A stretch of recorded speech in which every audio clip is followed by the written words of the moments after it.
Elon Musk is known around the world as one of the wealthiest individuals alive.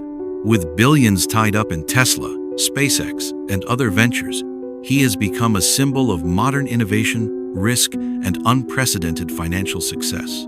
But while Musk's empire makes headlines every day, there exists another figure whose wealth, influence, and reach remain less reported, yet whose fortune, according to many sources, could rival or even surpass that of the tech mogul.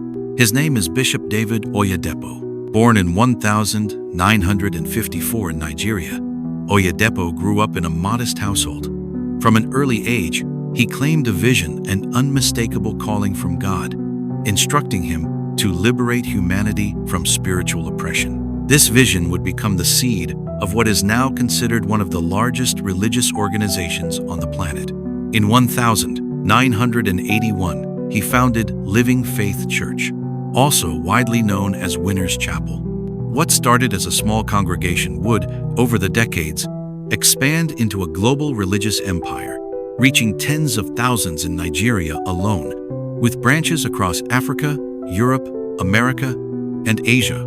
Central to Oyedepo's rise is the prosperity gospel, a teaching that faith and tithing lead to material blessings. This doctrine has proven remarkably effective in attracting followers, generating loyalty, and building financial support. While critics argue it preys on the hopes of the vulnerable, millions have embraced it, resulting in a financial engine that fuels an unprecedented scale of operations. Faith Tabernacle, Oyedepo's headquarters in Ota, Nigeria, exemplifies the magnitude of his work. At the time of its construction, was the largest church auditorium in the world. The sheer scale of the building was just the beginning. It set the stage for an empire that spans media, education, publishing, and real estate. Through these ventures, Oyedepo consolidated wealth and influence far beyond the spiritual realm. The sources of his fortune are multifaceted. First are the tithes and offerings from millions of church members worldwide. Every Sunday, countless congregants give generously, motivated by promises of spiritual favor and personal blessings. These offerings, multiplied by thousands of branches, create an immense revenue stream, often untaxed due to the religious status of the organization. Next is education. Oyedepo founded Covenant University, Landmark University, and several other institutions. These schools attract thousands of students, with tuition fees amounting to substantial income. Beyond revenue, they expand his influence, ensuring the church's doctrines and networks permeate across society and generations. Publishing and media form another cornerstone of his empire. Books authored by Oyedepo, such as Pillars of Faith, reach millions globally, while television networks broadcast sermons and programs to audiences far beyond the reach of any single congregation. These outlets reinforce the church's message, while simultaneously creating profitable ventures that are both spiritually and financially lucrative. Real estate investments, often overlooked, form yet another layer of Oyedepo's wealth. Properties acquired across Nigeria and abroad, from churches to residential complexes, further consolidate his financial position. Reports indicate that he also owns several private jets, including at least one Gulfstream 5, valued in the tens of millions of dollars, enabling him to travel globally with ease. It is estimated, according to various financial analyses and reports, that David Oyedepo's net worth ranges from 150 million to over 1 billion. The disparity in estimates arises because his wealth is not tied to publicly traded companies.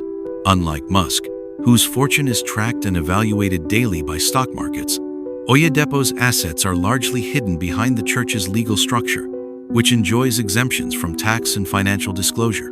This secrecy has fueled speculation and controversy, with some suggesting his fortune may be far greater than any public estimate.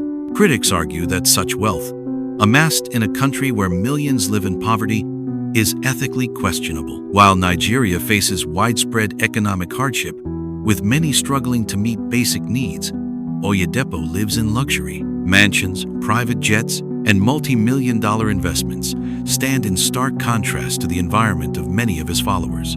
Former congregants have alleged that financial pressure is applied during tithes and donations, with encouragement to give beyond personal means in hopes of divine reward. Political influence is another dimension of his power. Oyedepo's endorsement of candidates, public criticism of governments, and moral authority over millions of followers have positioned him as a significant player in national politics. Reports indicate that these connections provide protection, ensuring that inquiries into church finances or personal wealth rarely gain traction. Questions about accountability are often deflected or ignored, reinforcing the aura of untouchability surrounding his empire. Oyedepo's wealth has not been without its controversies. Some whistleblowers have described internal fundraising drives that channel millions of dollars into opaque accounts, purportedly for church expansion or spiritual initiatives, while the ultimate beneficiaries are concentrated at the top. Allegations of overemphasis on material prosperity in sermons, coupled with extravagant personal expenditure, have drawn criticism from religious scholars, journalists, and secular observers alike. Despite this, supporters argue that Oyedepo uses his wealth for benevolent purposes, building schools, providing scholarships, and expanding the church's humanitarian outreach. In their view, his financial success is a manifestation of divine blessing, a tangible reward for spiritual devotion and visionary leadership. This dichotomy between critics and followers illustrates the complex nature of prosperity gospel ministries. They are simultaneously philanthropic, entrepreneurial, and controversial. Comparing Oyedepo to Elon Musk highlights the difference between corporate wealth and faith-based fortune. Musk's riches are meticulously tracked and subjected to public scrutiny. His business decisions, while high risk, are transparent, and accountability is maintained through shareholders and regulations. Oyedepo's wealth, in contrast, is largely insulated from such mechanisms. Donations, tuition fees, book sales, and property acquisitions operate within the protective framework of religious organizations, allowing for vast accumulation without standard oversight. The scale of influence is also distinct. Musk influences technology, transportation, and space exploration.